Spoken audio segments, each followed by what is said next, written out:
Good morning, everybody, and thank you, Amanda, for that introduction, and particularly enormous thanks to you, Louise Casey, for coming down to Kent yet again. I've heard you speak on a number of occasions around the country and thought that it was really important, as today we really go live on the Kent Troubled Families programme, to hear the gospel according to Louise Casey. And that gospel is very important, and that message that business as usual is the enemy of the programme, and we really need to have that permanently at the back of our minds. In Kent, we're determined to have a very fresh new approach to how we grapple with that significant number of troubled families in Kent that need our help. And it will be persistent, assertive, tough love that we need to deliver. Tough messages, the proverbial carrots and sticks, hopefully much more of the carrot than the stick, but reminding families, parents of their individual responsibilities to their children and more broadly to their families, and making sure that we do have the tools in the box that allow us to lift those families and help them with a number of those rewards. There has been, I think we'd all agree, much well-intended, fragmented, multi-agency work going on over many, many years, which, put brutally, has not given the return on significant public state investment, but far more importantly, has failed to lift and transform the behaviours of those families that they've been there and designed to help. I've been a troubled families enthusiast from day one.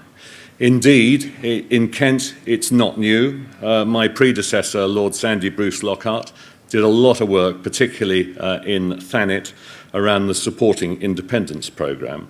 And that has given us enormous value in signposting us in the right direction in how we more broadly roll out a significant troubled families programme across the county. And the future will be in integrated, joined up, community-based services, where the future will be prevention and partnership with that plethora of other agencies and voluntary and community organisations. The rationale for that joined-upness, the coming together around integrated community-based service is, I think, unquestionable. As others have already said, we all became engaged in public services in different ways to make a difference, to improve lives. And in Kent, we intend to use every tool at our disposal to lift the troubled families out of chaos and crisis in Kent. And here I ask for your help, with real urgency and real pace. Having spent half my time as a county councillor in Kent, some 8 years working alongside educationists, I am a strong and passionate believer that influencing young minds, which are so much more malleable than adults, is the key to the future of the success of the troubled families in Kent. And we really should, I think, devote a significant proportion of our time in working with those young people. Therefore, in Kent, I would like to see a focus on new initiatives that really do raise aspiration and ambition in our young people within those troubled families, and support them to become strong, self-reliant individuals. And to that end, I'm delighted today to announce that we will make the necessary funds available to sponsor the first 100 apprenticeship scholarships, and that's fully fund those apprenticeship scholarships for 17 to 19-year-olds in Kent, identified through the troubled programmes.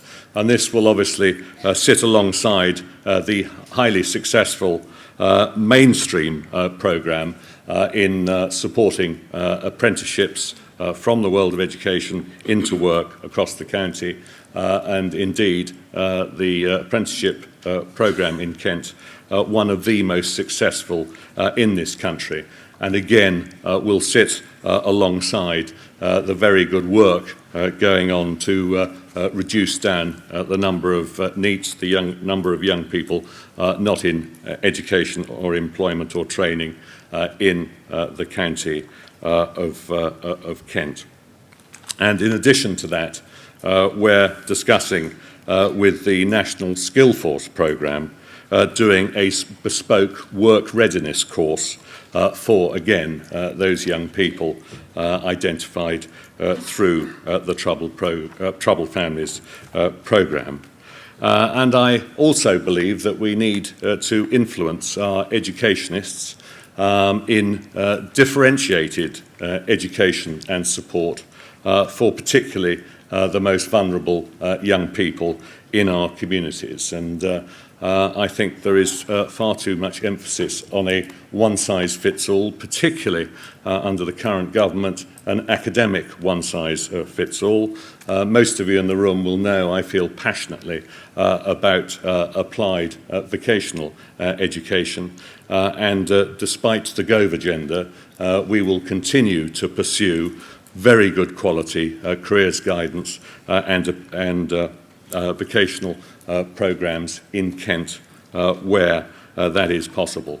One of my major concerns is, and I'm sure Sean from the Connection Service will agree with this, concerned about the number of 15 and 16-year-olds not in formal education currently being home educated in Kent. And that's an issue that we've got to take very seriously, grapple with and find solutions to. And frankly, secondary schools that allow that to happen are really failing those vulnerable youngsters. So to encapsulate my view that education is trying to force too many round pegs into square holes, and we need to differentiate the way we help and support particularly the most vulnerable youngsters in our community. And in addition, as another tool in the box, I'm pleased to announce that we will also be funding the Young Lives Foundation to provide trained volunteer mentors to work alongside troubled teenagers in Kent. The first phase of the project will initially be rolled out in 2 districts in Kent. And for those of you that may not know, Young Lives Foundation is a highly successful charitable organisation currently providing highly valued quality mentoring services to approximately 100 looked after young children in Kent at this moment in time. And I think that will complement the work in those 2 districts. And if we can find the money and that is successful, and we have the capacity with Young Lives Foundation to roll that out as the norm across the county. And of course, those new initiatives sit alongside the very good district-based initiatives that again have been the recipient of some of the pump priming money that Louise Casey has referred to.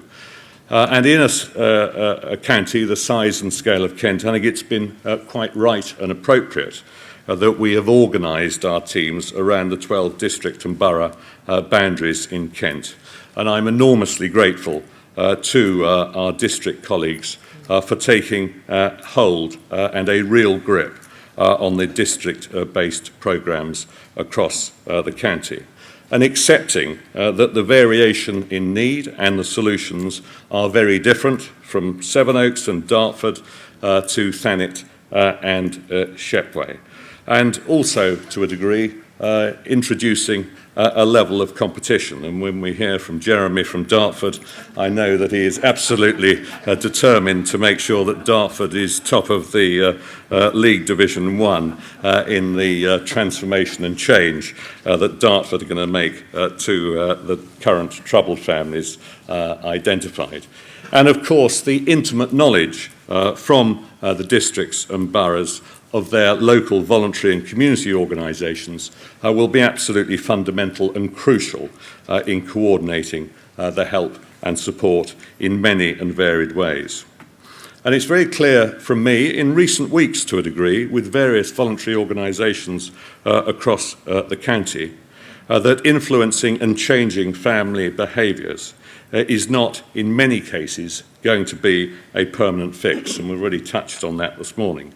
The majority of the troubled families identified through the programme will continue to face long-term issues that could repeat and lead to further crises in their lives, such as drug addiction, alcohol addiction, gambling addictions, mental health issues, learning disability, and others.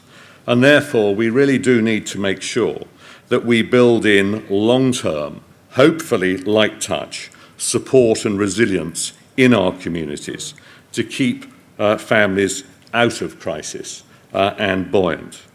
And to that end, I think the monitoring and evaluation programme will be fundamental in understanding with honesty and rigour what is working and what, although well-intended, is not.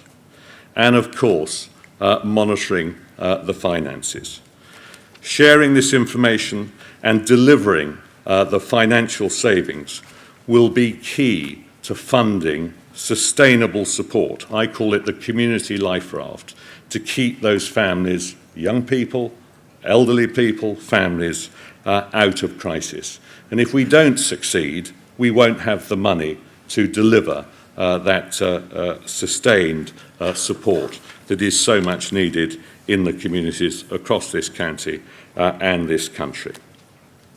And finally, I would like to thank all our multi-agency partners engaged in this very exciting programme to date. I'm sure I'll leave out somebody, but obviously referring here particularly to the Police Authority, Fire, districts, boroughs, Department of Work and Pensions, Probation Service, all the voluntary and community organisations, as well to Pacify Brian Horton, our housing associations and housing providers as well across the county.